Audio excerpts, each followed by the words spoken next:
15 minutes ya masano. 15 minutes ya masano. Ya vrai. 15 minutes ya masano. Ba reportage à chaud. Ba commentaire ya moto. Ba analyse ya kafu. Ya ndenge na ndenge. Na ba vrai pro. Ya vrai. Ba vrai journaliste professionnel. Ba kopesa bino basango ya masano. Ya vrai. Ya ndenge na ndenge d'ailleurs. Basango ya masano ya ndembo. Foot, basket, volley, handball, topé, rugby, tennis de table, ping-pong, long tennis, tous les jours. Ya vrai. Masano ya makofi, bibo tutomo kato lokola libanda. Ya vrai.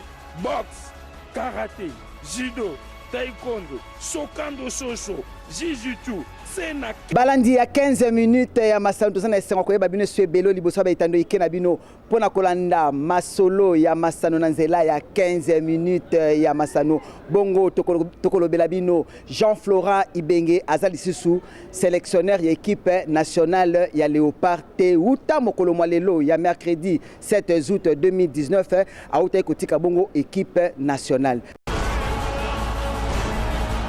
15 minutes ya masano. Ya vrai. Jamais ezala, jamais salama na TV moko awa na leo.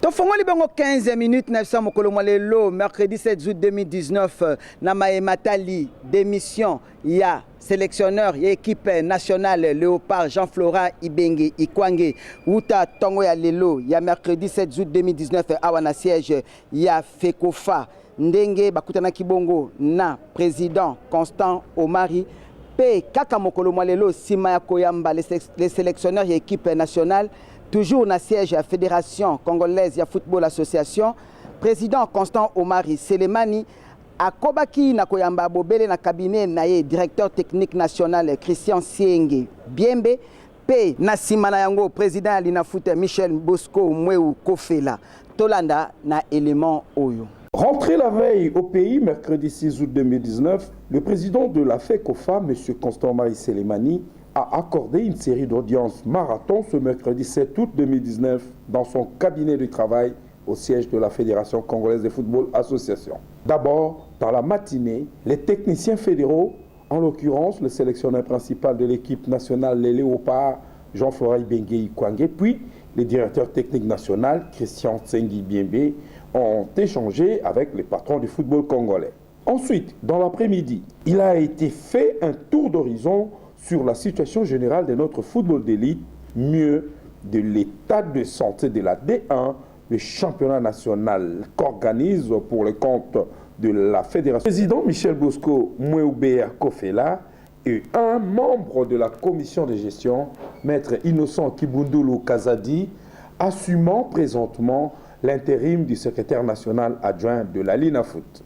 Avec le sélectionneur principal des Léopards, Jean-Florent Ibenge Ikwange, il a été procédé à l'évaluation commune de la participation de notre équipe nationale, les Léopards, à la dernière édition de la CAN, la 32e en Égypte. Comme on s'y attendait quelque peu, ayant lâché naguère qu'il devait prendre un peu de repos, Ibenge Ikwange, Ibenge Koché, comme on aimait bien l'appeler, a finalement décidé de rendre le tablier. Non, j'attendais le retour du président. Je crois qu'on s'était... je voulais même aller le rencontrer à Paris. Bon, je sais qu'après la CAN, il était pris avec beaucoup d'obligations. Donc, je voulais même aller le rencontrer à Paris. Et il m'a dit non, ça serait mieux de se voir toujours à Kinshasa. Et il avait raison. Donc, j'ai attendu son retour. Il est rentré hier et je suis venu le voir pour lui faire part de mon envie et de ma décision de prendre du recul de l'équipe nationale de la RDC. Bah, vous me voyez, hein, je l'ai dit, c'est une décision qui est mûrie depuis très longtemps. Je crois que depuis ma prise de fonction, mon premier discours avec mes collaborateurs a été celui-là, de dire que je n'allais pas rester longtemps au sein de la sélection nationale. Donc, dès ma prise de fonction, mais je suis resté quand même 5 ans. 5 ans, c'est beaucoup. On a fait des bonnes choses, des moins bonnes. C'est la vie. Et tout ce que je peux vous dire, c'est, comme je l'ai toujours dit, au moment où je dois partir, je dirai toujours une chose, c'est merci. Donc, je remercie le président de la fédération d'être venu me chercher. et à partir des résultats que j'ai fait à l'ASV Club. Donc un grand merci à l'ASV Club aussi, à Papa Kazadi au général.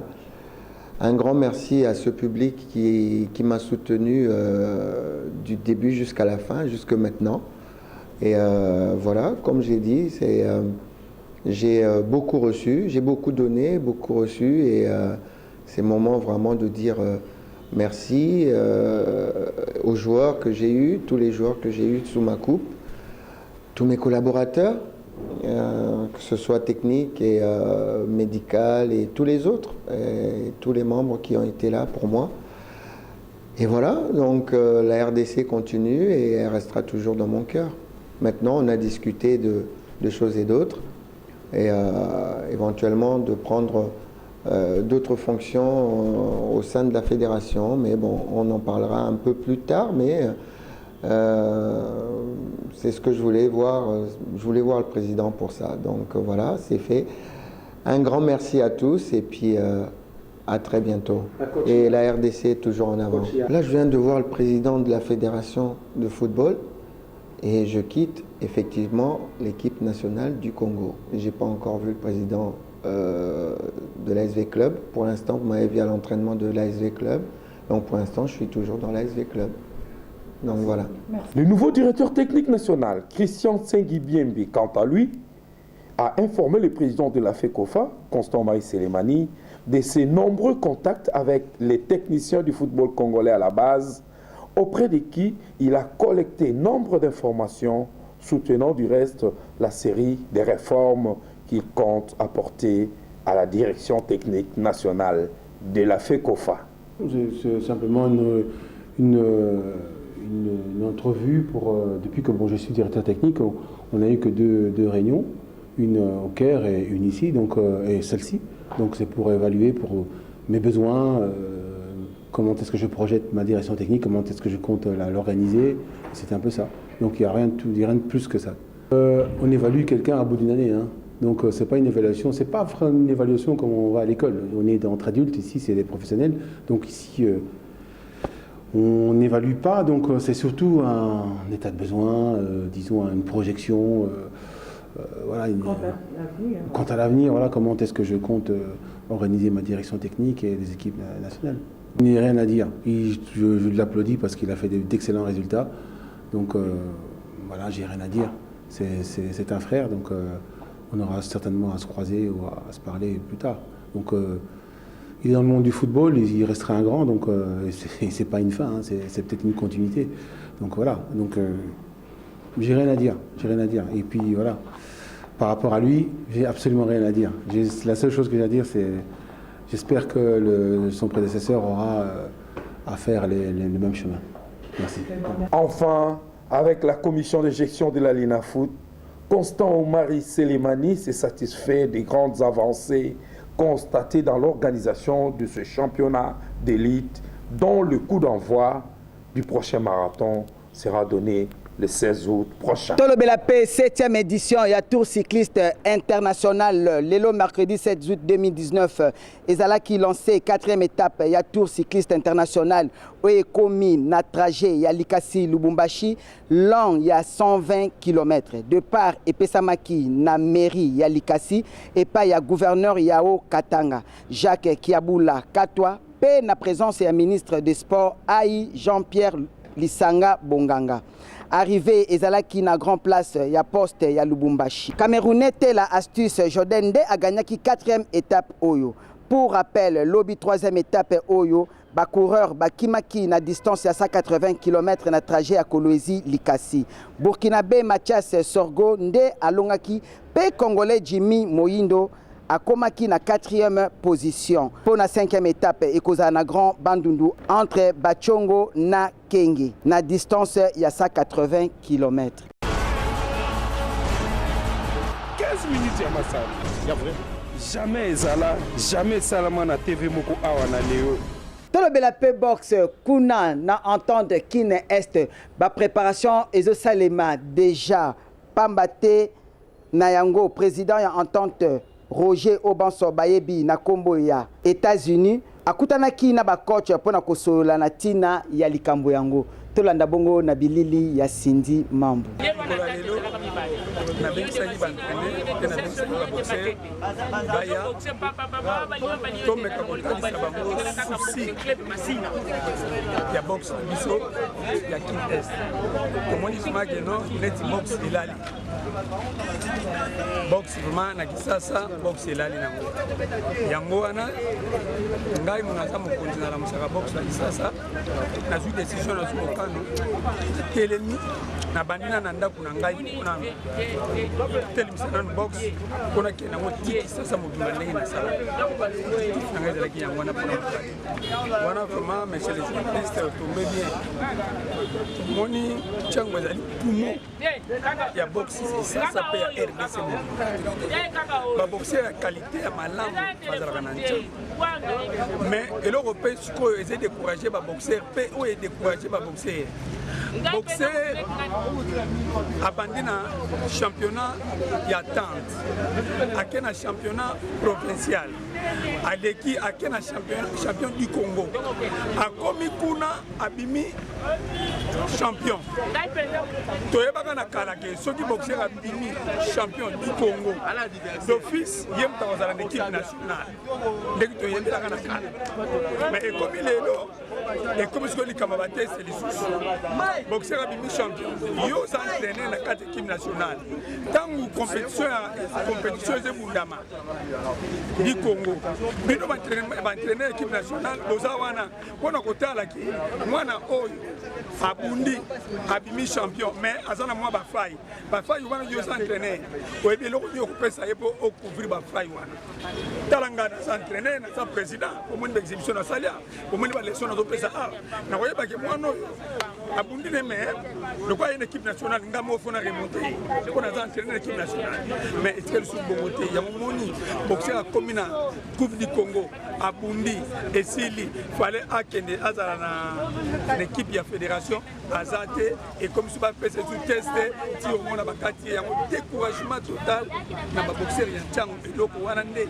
edécouragé bango yango somona bango na bacompétition te yango somona bango na bacompétition te tala kaka na coupe du Congo po bato bawuti provincial babundi bakende na coupe du Congo bakati bango lisusu donc eloko ezopesa mpasi na équipe nationale eloko ezopesa mpasi na boxer ya équipe est yango ka tokataki yango parce que namoni nga nazali président ya banzete te nazali président ya baboxer président oyo asalaka mpo baboxer baza ntango namoni découragement ya baboxer ekoti baboxer balingi lisusu kosentraîne te bamoni ke nasentraîne te ata nakei na coupe du Congo basangaka teste ata na bundi basangaka teste baoki bazokenda wutika na ndako aye mbala moko amati na avion asalika teste ya mikolo mibale misato amati akei bongo na boxer awuti banda na tante provinciale ti du Congo okati découragement yango moi baactivité ya boxe na ntango ebanokosala madifite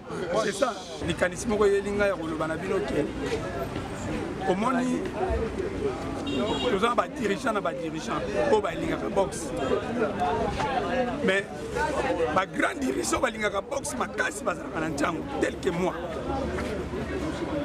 toza na fédération na biso toyambaka président luyoyo na réunion na ye alobaki na biso terme moko tout va changer ezalaki slogan na ye président na biso luyoyo azali encadré azali mosangisi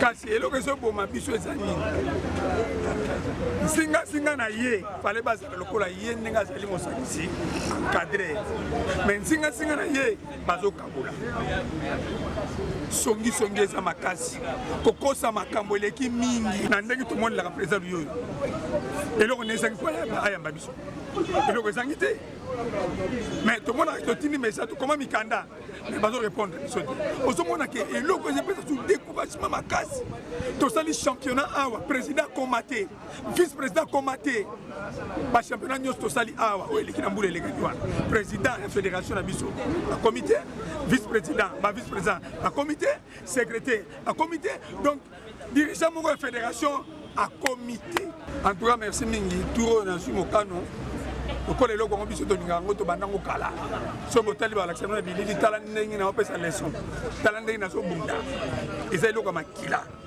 donc eloko oyo yango oyo nazwi décision tout oyo ngai président ntango napesaka elengi na box ya Congo moto apesa yango elengi okotuna moto nyonso États-Unis c'est moi oyo apesaka elengi na box ya Congo yango nazwi mokano tout oyo naosala spectacle oyo kutu nano nasala te koleka oyo nasalaka donc naosala spectacle mosusu nazoorganize bakomba ya makasi koleka na mabele na nga na ntango nalakisa bango ke non box ezalaka na ntango nalakisa bango ke badirigant oyo bayebi box basalaka na ntango nalakisa bango ke non ntango moto aza poumon ya RDC na makambo box bokomona population bokomona mobange ya population oyo nano bomona te mpe population ezalaka mingi na ntango ti bozosala baorganisation bakomba kuna soki nalobi kaka ndenge nasa awa na beti hey okomona mobanga na population balandaka ngai mpe balandaka box bacompétition esami ebelebele kuna ti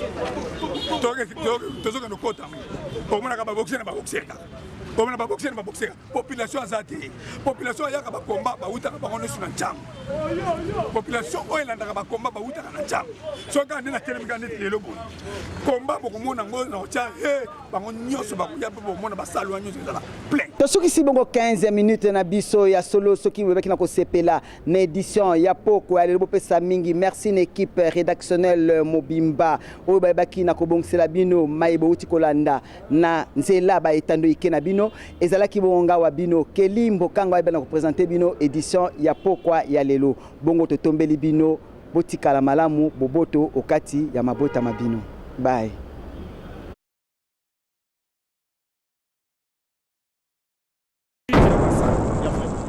Minutes ya masano 15 minutes ya masano ya vrai 15 minutes ya masano ba reportage à chaud ba commentaire ya moto ba analyse ya kafu ya ndenge na ndenge na ba vrai pro ya vrai ba vrai journaliste professionnel ba kopesa bino basango ya masano ya vrai ya ndenge na ndenge d'ailleurs basango ya masano ya ndembo foot basket volley handball topé rugby tennis de table ping-pong, long tennis, tous les jours. Y'a vrai. Masano ya makof, bibo tutomo kato lokola libanda. Y'a vrai. Boxe, karaté, judo, taekwondo, sokando shosho, jiu-jitsu, sena